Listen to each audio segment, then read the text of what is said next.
Au lendemain de la mobilisation des Gilets jaunes émaillée par des scènes d'insurrection à Paris, beaucoup attendaient une réaction publique du président. De retour du G20 en Argentine, Emmanuel Macron a préféré garder le silence. Il a choisi de rendre hommage aux forces de l'ordre et aux pompiers. Auparavant, il s'est rendu sous l'Arc de Triomphe, vandalisé, pour constater les dégâts.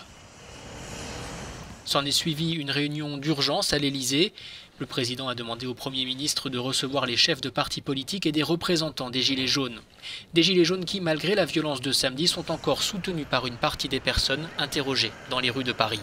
C'est assez dramatique de voir ça quand même, hein, c'est sûr, mais bon, je pense que c'est aujourd'hui le seul moyen de communiquer avec le gouvernement, malheureusement, et je pense que c'est des choses qu'il faut prendre en compte de ce qui s'est passé hier.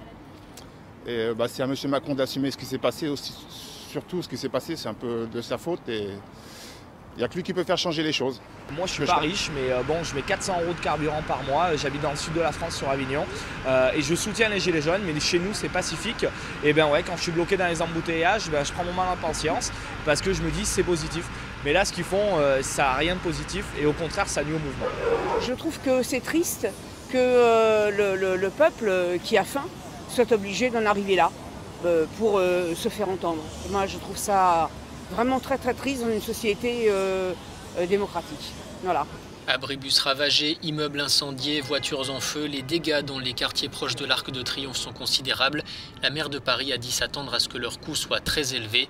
Sur le plan humain, 133 personnes ont été blessées et 412 interpellées.